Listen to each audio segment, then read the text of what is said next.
شروع کرتا ہوں اللہ کے پاک نام سے جو بڑا مہربان اور نہایت رحم کرنے والا ہے۔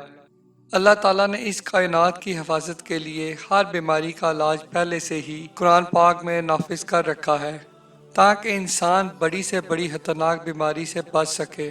1960 سے لے کے آج تک کرونا وائرس کا یہ 7واں اٹیک ہے جو منزل عام پر آیا ہے، اور دنیا بھر کے ڈاکٹروں نے اس وائرس کو سب سے زیادہ خطرناک قرار دیا ہے۔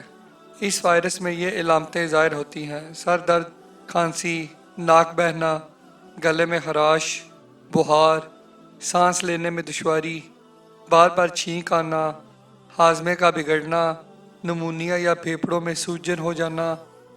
یہ وائرس انسانوں اور جانوروں دونوں کو متاثر کرتا ہے، اور یہ وائرس متاثر شدہ انسانوں کے ساتھ رہنے سے اور ان کے کھانسنے سے، ناک بہنے سے، ہاتھ ملانے سے دوسرے انسانوں تک پہنچ سکتا ہے۔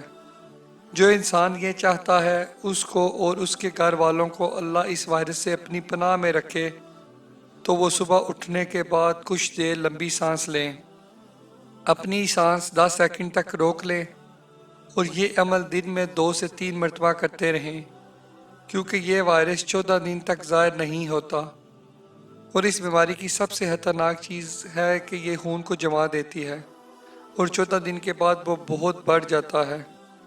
تو یہ ایکسرسائز کرنے کے بعد اللہ کے کرم سے انسان کے جسم کے اندر خون کا گھومنا تیز ہو جائے گا۔ اور دوسری چیز، اپنے گلے کو خشک نہ ہونے دیں، زیادہ سے زیادہ پانی پئیں۔ جو لوگ اس وائرس سے بچنا چاہتے ہیں وہ اپنے گھر کو صاف رکھیں، اپنے ہاتھوں کو صاف رکھیں، اور ہر 2 گھنٹے کے بعد اپنے ہاتھ دھونے کی کوشش کریں۔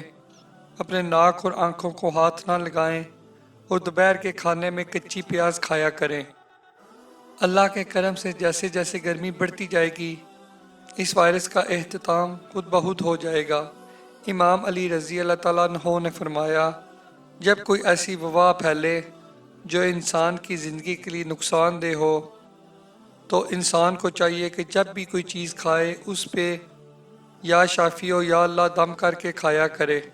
اللہ کے کرم سے اللہ اس کو اپنی پناہ میں رکھے گا۔